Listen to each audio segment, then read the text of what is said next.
I was born in Paraguay on October 1st, 1986. Yes, this is me and this is my father and my mother. 25 years ago, when I was only 2 years old, on February 1986, a civil military revolution gave birth to democracy in my country after a 35 dictatorship, the longest in Latin America. Yes, the Operation Condor was played in action. It was an international underground organization coordinated by the leaderships, the dictatorial regiments of all Latin America, and with the help of the CIA in the 70s and 80s, where torture, murder, a disappearance of people opposed to the government ideology took place. In 1989, with the fall of the regime in my country, the road to freedom was paved. Political parties were recognized, and freedom of expression and other fundamental rights were proclaimed. Also, this is a more positive news. 25 years ago, on March 1989, the researcher Tim Berners-Lee proposed an international linked information system. Do you know what his boss wrote on his proposal?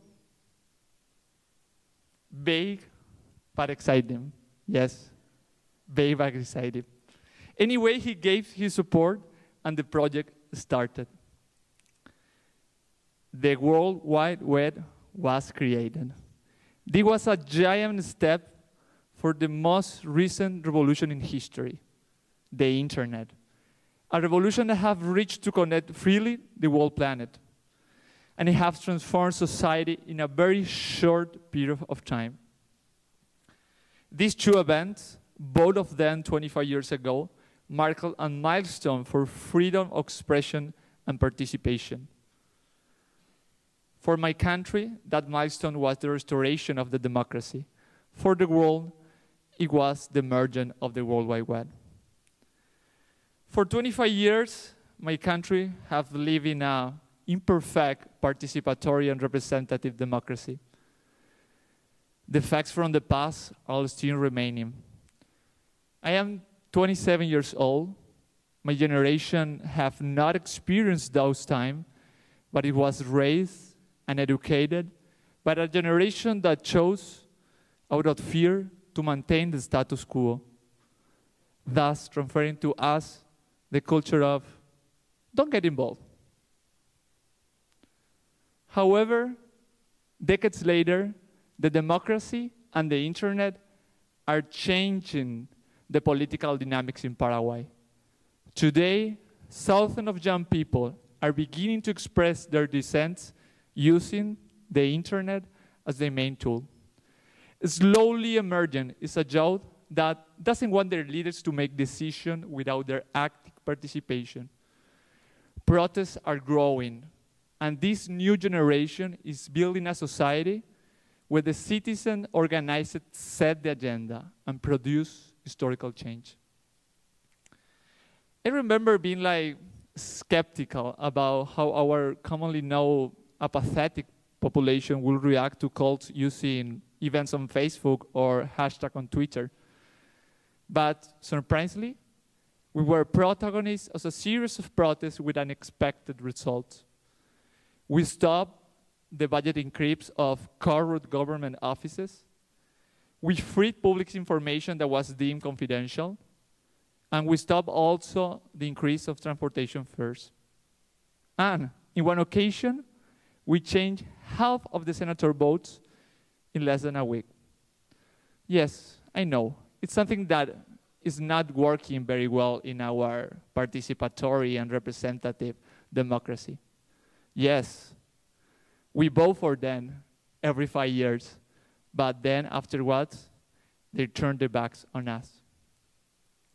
Protests with the help of the internet is a phenomenon that takes place in Paraguay.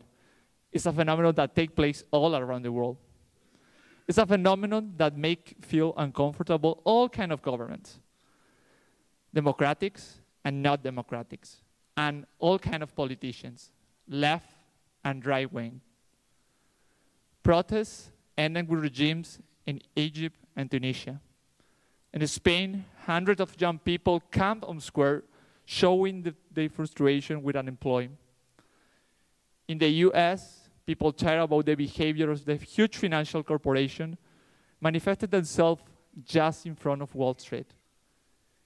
In Brazil and Chile, students went out to streets asking for accessible education and health.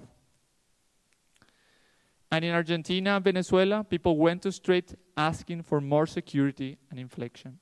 Yes, protests are a great way to generate citizen involved. However, they are temporal and many times do not offer concrete solutions. Besides, people cannot be all day on streets to be heard by their rulers. For that reason, with many of the young people who participate in the protests in Paraguay, we decided to form a new movement that could offer modern solutions that connect again the politicians with their citizens, and especially the young citizens. With Despertar Ciudadano, we present a list of candidates from the Congress with the main proposal to connect the lawmakers' vote with the vote of the citizens through a web platform. Yes, I know, the proposal may seem far-fetched, but it's simple. 3 steps. First, inform in a plain language about the variables to the citizens. Second, allow the citizens to discuss and then to vote for or against them. And third, and most important, may our movement Congress member to vote always based on the citizen decision reflected in this platform. When we proposed this, many people told us something similar to what it was told to Tim Berners-Lee 25 years ago. Vague, but exciting. We made a very good run. We were listed 7 among 21, but we could not obtain a place in the Congress to implement our proposal. Anyway, we keep on insisting. The society, the entertainment, the commerce, the information, the education, and many, many, many other human areas have been totally transformed by the internet and the new technology. We strongly believe that now is the time for our political system. People is asking for more participation and transparency. Our political system was designed at a time when the citizens could not make the decision due to the physical distance and lack of access to information to the necessary. But now with the internet, physical distance have been reduced and access to information is instantaneous. This year is the 25th anniversary of the World Wide Web and the democracy in my country. In short time, with the help of the citizens, we will start to experiment new forms of decision and participation. An updated democracy adapted to the internet era in Paraguay and the world. Thank you.